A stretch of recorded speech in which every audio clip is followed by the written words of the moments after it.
जय श्री हरिवंश। इसका मृत्युलोक नाम इसीलिए रखा गया है कि यहाँ वस्तु, व्यक्ति, स्थान, पद, प्रतिष्ठा सब कुछ नष्ट होगा। जरा थोड़ी देर विचार करो, आप जिसमें जिंदगी पूरी लगा दिए, आपको अकेला जाना पड़ेगा, आपके साथ कोई वस्तु नहीं जाएगी, पर कर्म जाएंगे। वर्णन करते हैं कि कर्म का फल इतना अधिक मिलता है, जैसे यहां 1 मन गेहूं खेत में फेंका जाए तो 40 मन गेहूं होता है। ऐसे ये खेत है कर्म भूमि। यदि आप पाप कर्म करेंगे थोड़ा, तो आपको बहुत मिलेगा। यदि आप पुण्य कर्म करेंगे तो वो भी आपको बहुत करके मिलेगा। पाप कर्म का फल दुख, रोग, नरक और अन्य योनियों में जन्म लेना है। पुण्य कर्म का फल सुख, स्वर्ग और अच्छे कुलों में जन्म लेना है। इन दोनों कर्मों से अलग हट करके है भगवत भजन, जो पाप और पुण्य दोनों से अलग है। ये सीधे भगवत प्राप्ति कराता है, मोक्ष प्राप्त कराता है, अखंड सुख प्राप्त कराता है, जहां किंचन मात्र दुख नहीं, मरना, जन्मना, रोग, किसी भी तरह का कोई दुख नहीं। अब समस्या पड़ती है कि पाप और पुण्य कर्म करने में तो मन न लग सकता है हमारा, पुण्य कर्मों में भी लग सकता है, दान है, भंडारा कराना है, तीर्थ स्नान करना है, ये सब। भजन में मन लगना, जो पाप और पुण्य दोनों से अलग है, और वो केवल मनुष्य जन्म में हो सकता है, किसी और योनियों में नहीं। अगर ये चूक हो गई कि आप भजन नहीं किए तो बड़ा पछताना पड़ेगा। मन पछताई है और शर्मित है। अब बात घूम के आई मन पे। ये है क्या मन? ये मन है क्या? मन ना तो आप इसे चैतन्य ही कह सकते हैं क्योंकि आत्मा नहीं है, और ना आप इसे जड़ कह सकते हैं, ये उभय रूप है। इंद्रियाणाम मनश्चास्मि वैसे भगवत स्वरूप है, पर ये जड़ भी है और चैतन्य भी है। जो भगवान ने अपनी माया प्रकृति का वर्णन किया, अष्टधा प्रकृति का, उसमें मन का भी वर्णन किया है। ये प्रकृति से युक्त है, और शास्त्रों में इसे आत्मस्वरूप भी बताया है, ये भगवत स्वरूप भी है। तो कह रहे हैं अगर मन आपका वश में हो गया तो मोक्ष, और मन अधीन नहीं हुआ, भजन में नहीं लगा, तो यही दुर्गति। दुर्गति और सदगति आपके मन के अधीन है। तो कहते हैं क्यों मन को वश में करें, जो आता है मन में वही करें, आनंद ले, जैसा लोग कहते हैं। तो कहते हैं इससे तुम दुखों में फंस जाओगे। जितनी जेल भरी है वहां सबसे पूछो तो मन ने ही जेल पहुंचाया है। जितनी गलत बात, बेइज्जती, अपमान होता है, मन ने ही। मन को छूट नहीं देना। अगर हमने मन को छूट देकर मनमानी आचरण किए तो दुर्गति पक्की। तो बोले इसका मतलब हुआ मन को वश में करना पड़ेगा ही। बोले जी, तो इस मन को वश में करने का उपाय क्या है? क्या उपाय है मन को वश में करने का? यही बात अर्जुन जी ने भगवान से पूछा था। भगवान ने कहा अभ्यास और वैराग्य, अभ्यासेन और वैराग्यन, ये 2 बात कही थी। अभ्यास तो राधा राधा राधा राधा राधा राधा, और वैराग्य गलत आचरणों से अपने आप को संपूर्ण रूप से बचाने की चेष्टा करना। ना बच पाने पर रोना और दुखी होना, प्रभु से प्रार्थना करना। जब हम नहीं बच पा रहे तो प्रभु से प्रार्थना करें, रोएं, वही रोक सकते हैं। कोशिश हमारी पूरी रहे, हमारी मनमानी आचरण ना हो। मन को अगर वश में करना है तो किसी भी भोग को भोगते समय नाम ना छोड़िए, तो मन वश में हो जाएगा, पर नाम चलेगा नहीं। गुलाब जामुन पाना है, समोसा चटनी पाना है, अच्छे अच्छे पदार्थ उस समय चले, राधा राधा, तो गुलाब जामुन का स्वाद आपको फंसा नहीं पाएगा। इसी तरह संपूर्ण भोग जितने भी भोग संसार के हैं, गृहस्थ में या वैराग्य में जो भी सेवन किए जाते हैं, यदि बहुत काम की बात है, यदि भोग भोगते समय अभ्यास नाम का चल रहा है तो आपको भोग का जो स्वाद है वो फंसा नहीं पाएगा। और दूसरा वैराग्य, जो शास्त्र निषेध करता है, संत जन निषेध करते हैं, वो हमें नहीं करना। नहीं फंस जाओगे पक्का, चाहे जितने चतुर हो फंस जाओगे। शास्त्र जो कहता है उसकी आज्ञा का यदि अक्षरशः पालन करोगे तो आपको माया फंसाएगी नहीं। अगर आज्ञा उल्लंघन शास्त्र की हुई तो आप फंसे फंसाए हो। चिंता, शोक, दुख, संकट ये जरूर आपको घेर लेंगे। अभ्यास, हर कार्य करते हुए नाम जप करना, हर भोग भोगते हुए जो शास्त्र युक्त है नाम जप करना। और वैराग्य, जिसे शास्त्र निषेध करता है, संत जन निषेध करते हैं, वो हम ना करें। फिर मन को हर समय देखते रहना, कहां जा रहा है, गलत जा रहा है तुरंत धिक्कार करके उसे हटाओ। ये जन्म भगवान के लिए मिला, तू गलत चिंतन करा रहा है। अगर सही जगह जा रहा है तो सपोर्ट कर दो उसको, धन्यवाद, बड़ी कृपा आपकी, आप भजन में लग रहे हैं। मन की चेष्टा को देखते रहना, मन को वश में करने के उपाय, पहला अभ्यास, दूसरा वैराग्य, तीसरा मन का निरीक्षण करते रहना, हर समय मन को देखते रहना। ऐसा नहीं हो पाता है। मन जो दिखाता है वो हम देखते हैं, मन को नहीं देख पाते। मन जो कराता है वो हम करते हैं, मन के ऊपर शासन नहीं कर पाते। यही साधक और असाधक में अंतर है। साधक हर समय मन को देखता रहता है। अगर वो गलत चेष्टा करता है, गलत संकल्प करता है तो उसकी वो काट करता है, वो धिक्कारता है, वो परेशान अंदर से होता है, नहीं नहीं ये नहीं होना चाहिए।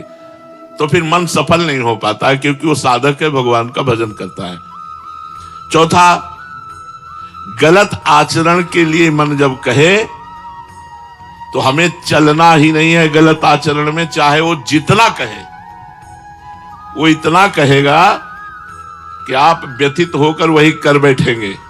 मन की चाल पहले वो धीरे से फंसाता है और फिर हावी हो जाता है। ऐसे ही, अरे ऐसा थोड़ी करेंगे, बस वहां तक टहलाते हैं, वो धीरे से वहां ले जाएगा, वो ले जाकर अपने बस में कर लेगा। तो मन के कथनानुसार हमको नहीं चलना है।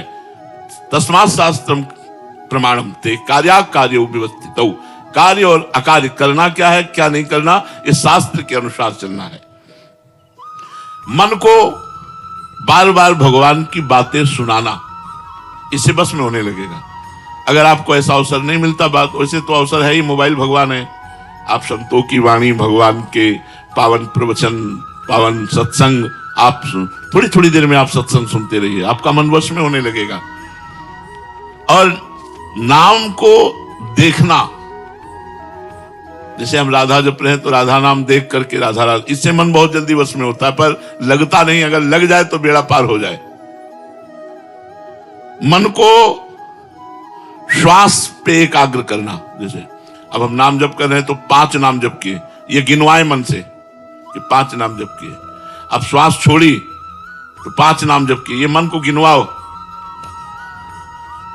अब वो जब इसमें लगेगा तो वश में हो जाएगा। ये सब उपाय मन के वश में करने के बता रहे हैं। और जब बिल्कुल कोई उपाय काम न करे तो हाथ उठाकर ऐसे भगवान से कहो, हे शरणागत प्रतिपाल, हे करुणा सिंधु, अब मन से हमको बचा लो। नहीं, ये मन हमें मार डाल, इतना व्यथित करता है, वो करना ही पड़ता है, करना ही पड़ता है, इतना व्यथित करता है, करना ही पड़ता। आप लोग सब देख लो ना, तो उस समय भगवान की शरण में होकर भगवान को पुकारे, प्रेम पूर्वक भगवान का नाम कीर्तन करे, उनसे प्रार्थना करे, तो मन वश में हो जाएगा।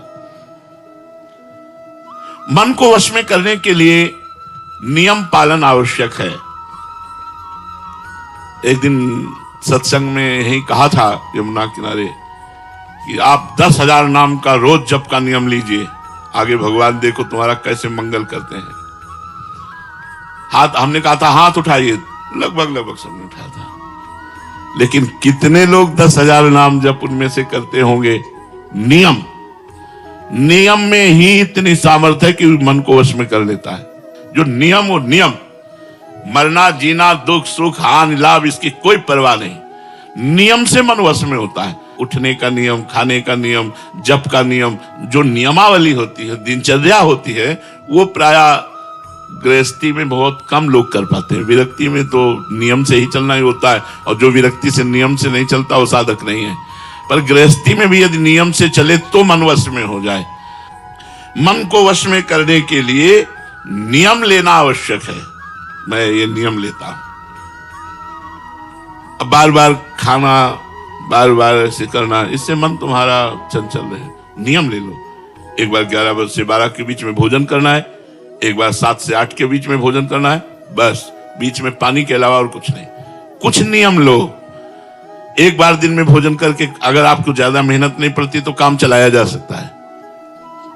एक बार नाश्ता कर लीजिए, एक बार भोजन कर लीजिए, छोड़ दीजिए और नाम जप कीजिए। देखिए शाम के थोड़ा दूध ले लीजिए। कुछ नियम रखिए, मन वश में होगा। सात्विक भोजन, नियमित भोजन, नियमित दिनचर्या। मन को वश में करने के लिए जब हम चेष्टा करते हैं तभी बलवान और हमको परास्त करता है। इसलिए सावधान रहें। जैसे किसी पहलवान को आप पटकना चाहें, मन पहलवान है, फिर वो सारे दांव पेच मारेगा कि आप छाचित गिरे तो भी आप पछाड़ मारेगा एकदम। तो जिस समय आप मन को वश में करने के लिए चले उस समय गुरुदेव की कृपा मनाएं। हे गुरुदेव भगवान, आपकी ही आज्ञा से मैं आपके भजन मार्ग में इस मन को लगाना चाहता हूं, आप कृपा, गुरु कृपा ही केवलम। तो गुरु कृपा से आपको बल मिलेगा जिससे आप मन को अपने वश में कर पाएंगे। घबराने की जरूरत नहीं, ऊबने की जरूरत नहीं, निराश होने की जरूरत नहीं और हारने की जरूरत नहीं। ये संसारी पुरुष क्या जाने, हारना क्या जाने, जो गिरा हुआ है वो गिरना क्या जाने। एक साधु थे, वो 100 बार भ्रष्ट हो चुके थे।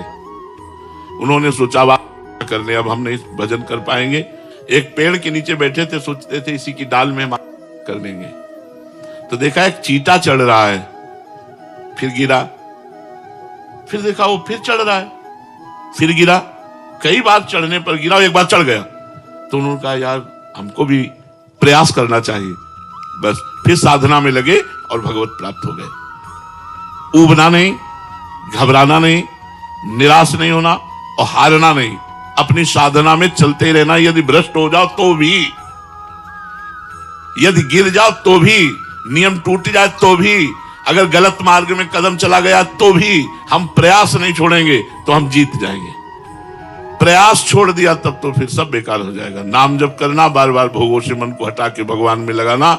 यदि हम हार भी जाते हैं तो भी हमको नहीं रुकना, हमें प्रयास करते रहना है। मन को प्रभु में लगाने के लिए प्रपंची लोगों से बचने की आवश्यकता है। वो आपको ऐसे दुलार प्यार फुसलाकर गलत मार्गों में या गलत वार्ता या गलत हर चीज, कोई भी बात मन जो सुनता है वो सीसी कैमरे की तरह मैं दृश्य सहित उस बात को कवर कर लेता है। और जब आप भजन में बैठते हो तो वो पेश करता है, और अगर भजन सही करते रहो तो वो डिलीट हो जाएगा। इसीलिए तो हम लोग परेशान हो जाते हैं कि ऐसे तो कोई परेशानी नहीं, लेकिन जब भजन में बैठो तो दुनिया का प्रपंच जो हिसाब नहीं लग रहा होगा वो हिसाब लग जाएगा उस समय जब भजन में बैठोगे। जो काम आपका छूट रहा होगा वो याद आ जाएगा। मतलब सारी समस्याओं का समाधान भजन, अगर आपको करना है समस्याओं का समाधान भजन में बैठिए आप, मन वो सब करने लगेगा। जबकि उस समय हमें केवल भजन में ही मन को लगाना है, उस समय मन प्रपंच करने लगता है। तो मन को वश में करने के लिए प्रपंची लोगों से बचने की बहुत आवश्यकता है। और प्रपंच कई तरह का होता है, जैसे लोगों के साथ प्रपंच, टीवी के साथ प्रपंच, मोबाइल के साथ प्रपंच। ये भजन में हमें बड़ा बाधा देता है। कृपा और विश्वास, ये शब्द परमार्थ में, अध्यात्म में बड़ा महत्व रखते हैं। भगवान की कृपा और भगवान पर विश्वास।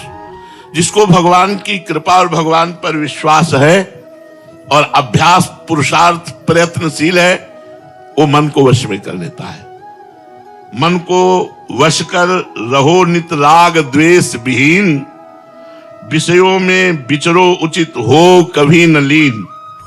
यूं भगवत सेवा करो पाओ महाप्रसाद, सब दुखों का अंत हो मिटे सभी अपवाद।